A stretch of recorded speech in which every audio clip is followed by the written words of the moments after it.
Assalamualaikum warahmatullahi wabarakatuh. Perkenalkan, nama saya Nabila Khairunnisa dengan NIM 64240101.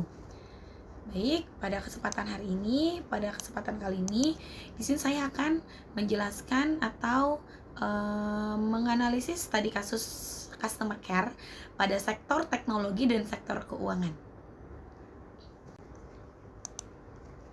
Baik, pada pendahuluan, customer relationship management adalah pendekatan strategis untuk membangun hubungan jangka panjang dengan pelanggan atau dengan customer ataupun dengan nasabah. Lalu di sini pada fokus utama di mana kita harus memahami kebutuhan daripada pelanggan, lalu kita juga menangani keluhan dan meningkatkan loyalitas pelanggan. Lalu untuk kasus yang akan kita analisis di sini adalah yang pertama dari sektor teknologi, yaitu keluhan pada kamera, dan yang kedua pada sektor keuangan adalah dana yang dibekukan oleh PPATK. Baik, pada studi kasus CRM sektor teknologi, yaitu di mana seorang pelanggan mengeluh bahwa kamera pada smartphone Echo 13 ini tidak menghasilkan foto yang bagus atau yang sesuai dengan harapannya. Maka dari itu, di sini terdapat identifikasi masalah utama, yaitu adalah kinerja kamera yang tidak sesuai. Lalu ada dampaknya itu adalah menurunnya kepuasan pelanggan.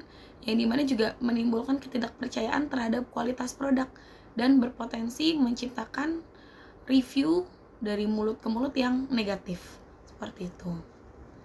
Lanjut, di sini ada penerapan prinsip dari CRM dalam penanganan kasus ini, yaitu ada customer identification, yang kedua ada customer interaction, ada customer response, dan ada customer retention. Yaitu yang pertama yang dimana kalau customer identification ini biasanya kita bertujuan ya mengidentifikasi pelanggan yang mengalami keluhan tersebut, mengalami masalah tersebut.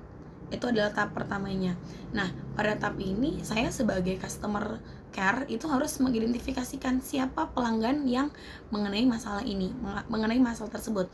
Misalnya dengan mencatat nomor email, terus tanggal pembelian produknya, barangnya, dan yang pasti dengan dan data akun iCloud yang digunakan pelanggan tersebut.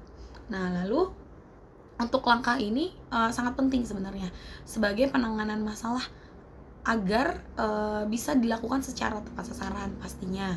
Terus dan yang sudah pasti bukan berdasarkan asumsi kita, seperti itu ya. Lalu pada tahap kedua ini ada customer interaction, yang dimana tahap ini kita berfokus utama pada komunikasi empati dan yang sudah pasti harus profesional gitu dah. Nah, di sini saya yang pasti pertama itu harus mendengarkan keluhan pelanggan. Kita mendengarkan keluhan pelanggan dengan penuh perhatian, tidak menyela yang pasti, serta kita menunjukkan sikap peduli, sikap caring kita kepada pelanggan tersebut. Misalnya dengan mengucapkan, kami memahami kekecewaan Anda dan kami pastinya akan membantu menyelesaikan masalah ini secepat mungkin. Nah, komunikasi empatik seperti ini yang akan meningkatkan persepsi positif ya terhadap pelayanan. Seperti sebagaimana itu adalah tugas dari kita, seperti itu. Lalu di tahap ketiga ini ada customer response. Nah, di sini perusahaan juga harus memberikan solusi yang konkret ya, pastinya yang konkret yang bisa dirasakan langsung oleh pelanggan ataupun oleh customer. Misalnya kita memberikan solusi seperti pemeriksaan perangkat secara gratis ya. Biasanya kita juga menawarkan pada saat pembelian itu, biasanya kita itu menawarkan adanya garansi produk apabila ada kerusakan seperti kasus ini. Nah, kita biasanya menawarkan dengan langkah pertama itu adalah pemeriksaan perangkat secara gratis, atau mungkin bisa dengan penggantian unit baru jika memang dengan catatan terbukti adanya cacat pada saat produksi atau adanya cacat pabrik. Baik, lalu yang ketiga, tahap terakhir adanya customer retention. Nah, setelah masalah ini sudah terselesaikan, ya, yang pastinya kita tidak berhenti sampai di situ. Kita harus melakukan follow up kepada pelanggan, misalnya melalui email ataupun telepon, ya, bisa by WhatsApp juga, untuk menanyakan apakah kamera tersebut sudah berfungsi dengan baik atau mungkin ada kendala lagi, seperti itu. Jadi kita memang harus memastikan kepada kepuasan pelanggan untuk hasilnya. Baik, kita lanjut. Nah, pada slide ini kita akan membahas tindakan konkret customer care pada sektor teknologi, yaitu ada 3 poin. Yang pertama, kita menanggapi keluhan maksimal 1 kali 24 jam untuk menunjukkan komitmen layanan kita. Lalu yang kedua, memberikan kompensasi berupa servis atau voucher diskon yang tadi sebenarnya sudah saya jelaskan. Lalu yang terakhir, adanya mengirim survei kepuasan pasca layanan untuk evaluasi internal. Seperti jadi yang tadi saya sudah jelaskan ya barusan, itu ada di customer retention ya, kalau yang poin akhir, yang dimana kita menanyakan lagi update-nya, follow up terus kepada customer. Bagaimana dari setelah pasca kita memberikan pelayanan tersebut, apakah sudah berjalan dengan baik kameranya atau bagaimana, seperti itu. Lalu di sini ada pemanfaatan umpan balik. Nah, pada pemanfaatan umpan balik ini sebenarnya menjadi sumber penting ya bagi kita, bagi departemen, yang dimana kita akan look ke RD-nya itu mengumpulkan foto sampel, metadata, dan frekuensi keluhannya. Bisa entah dari analisis pola, ya, itu pada ISO kameranya, seperti itu. Lalu di sini kita ada perbaikan komunikasi untuk produk. Jadi kita juga nggak bisa over promise ya pada fitur kameranya. Lalu ada dashboard, monitoring, keluhan.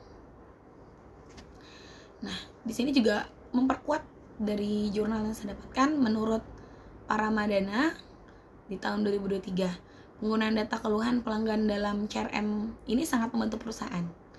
Yang dimana pastinya ini tuh untuk memperkuat dan memperbaiki produk juga. Seperti itu, memperkuat loyalitas pelanggan dalam jangka waktu yang panjang.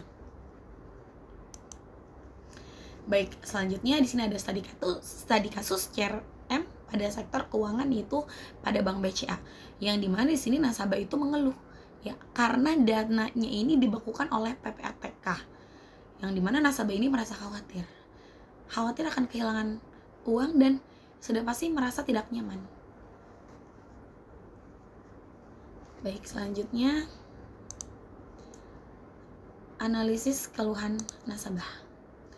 Kita menganalisis keluhan nasabah yang dimana pada masalah utama ini adalah pembukuan dana yang menimbulkan kecemasan emosional dan menurunkan rasa kepercayaan terhadap kita, terhadap Bank BCA. Untuk kategori keluhan ini saya bisa menyimpulkan itu masuk pada kategori service related complaint, yang dimana saya dapatkan ini pada slide di pertemuan 5. Nah, jadi dari keluhan ini yang bisa saya dapatkan, intinya dari permasalahan ini sebenarnya bukan hanya semata-mata dari pembukuan dana ini ya, yang dibukukan oleh PPATK, tetapi ini juga bisa pada kurangnya pelayanan dan komunikasi dari pihak bank dalam memberi edukasi atau dalam menjelaskan situasi kepada nasabah, seperti itu. Lalu, menurut teori dari pertemuan kelima ini, service related complaint ini merupakan keluhan yang timbul akibat buruknya kualitas pelayanan yang dirasakan oleh pelanggan gitu. Seperti informasi yang tidak jelas, sikap petugas yang mungkin kurang empati, ataupun respon yang kurang cepat atau respon yang lumayan lambat. Nah, dalam konteks ini, nasabah itu merasa tidak diberi kejelasan, tidak mendapatkan tidak mendapat pendampingan ya, edukasi yang memadai, sehingga menimbulkan rasa cemas dan mungkin bisa hilangnya rasa kepercayaan terhadap bank. Oleh karena itu, kita sebagai petugas customer care fokus utama dalam penyelesaian masalah ini adalah memperbaiki kualitas pelayanan, meningkatkan empati pastinya, dan memberikan penjelasan yang transparan agar kepercayaan nasabah ini dapat dipulihkan kembali. Seperti itu. Lalu selanjutnya, langkah-langkah penanganan keluhan pelanggan seperti pada sebelumnya, itu adanya customer identification, yang dimana kita mengidentifikasi profil nasabah entah dari status rekening ya, dan kita juga harus mengetahui apa nih penyebab pembekuan dana tersebut. Lalu ada customer interaction, berkomunikasi dengan tenang. Contohnya, kita menunjukkan rasa empati, menjelaskan regulasi PPATK ini tanpa menyalahkan nasabah, maksud saya. Jadi supaya juga nasabah tidak merasa terintimidasi, kita bagaimana nih menjelaskan dengan baik ya.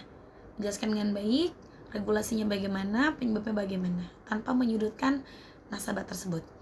Lalu untuk customer response, menjelaskan bahwa pembukuan ini hanya bersifat sementara, dan dimana kita juga harus membantu nasabah pastinya dengan cara berkoordinasi dengan pihak yang berwajib, dengan pihak yang berwenang. Lalu untuk customer retention, di sini kita menindaklanjuti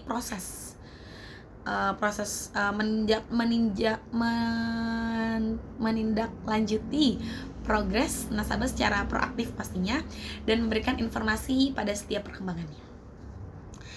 Baik, lalu selanjutnya, nah di sini ada analisis komparatif ICO 13 dengan BCA. Pasti dari aspek-aspek juga pun tentu berbeda ya, dari jenis produknya. Di sini kalau untuk ICO 13 itu berupa fisik ataupun barang fisik ya, smartphone. Sedangkan untuk sektor keuangan BCA ini merupakan jasa keuangan atau layanan bank. Lalu untuk aspek lainnya itu ada berupa fokus kita di CRM, yaitu kalau dari ICO 13 ya, dari smartphone, kita itu memfokuskan daripada kualitas produk, yang pastinya kita butuh dukungan juga dari data-data yang tadi sudah saya jelaskan. Lalu kalau untuk bank ini kita memfokuskan pada kepercayaan, terus transparansi layanan. Untuk aspek selanjutnya itu ada sumber kepuasan. Nah, kalau untuk dari ICO 13 ini, sumber kepuasan yang ingin customer dapatkan itu adalah dari kinerja kameranya dan tanggapan cepat kita sebagai customer care. Kalau untuk dari sektor keuangan, biasanya sumber kepuasan itu dari penjelasan yang jelas pastinya. Empati juga perlu ya, empati dan keamanan dananya, karena kan di sini kasusnya adalah pembukuan dana. Jadi mungkin jadi memang customer itu perlu yang namanya kejelasan, entah dari keamanan dana dan lain sebagainya. Kalau untuk aspek dari strategi retensi, mungkin kalau untuk ICO 13 ini adanya di perbaikan produk dan komunikasi kita gitu ya sesama customer. Karena kan memang pada kasus ini customer mengeluh adanya ketidakpuasan daripada produk tersebut dengan kameranya gitu kan. Makanya harus ada perbaikan produknya. Lalu kalau untuk Bank BCA dari sektor keuangan itu mungkin adanya komunikasi yang intensif, dan kita juga harus perlu memberikan edukasi kepada nasabah. Lalu ini untuk tujuan akhirnya itu kalau untuk ICO 13 adanya tujuan akhirnya itu adanya loyalitas merek dan yang pasti ulasan-ulasan positif. Ya kita butuh ulasan positif gitu ya dari nasabah. Lalu kalau untuk sektor keuangan mungkin sama, adanya loyalitas nasabah dan citra bank yang terpercaya. Baik, nah untuk selanjutnya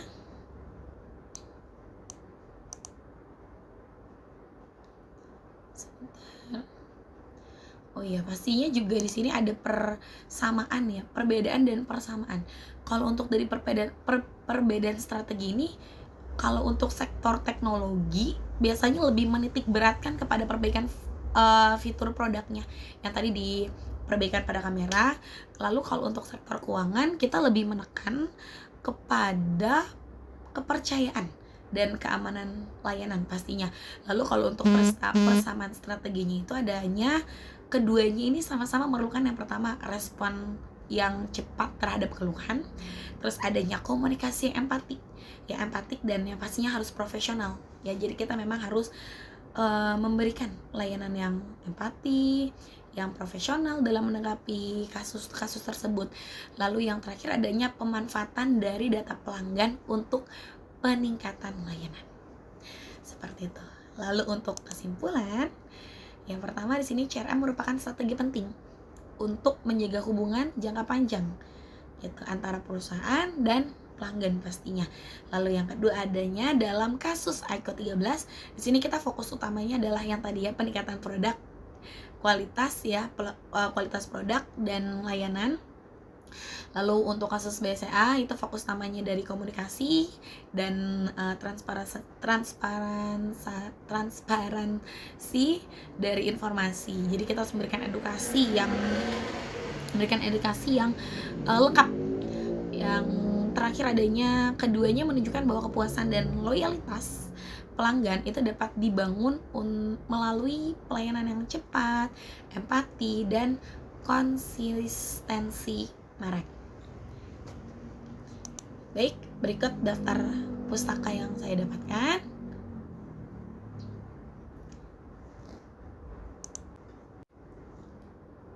Baik, sekian presentasi dari saya.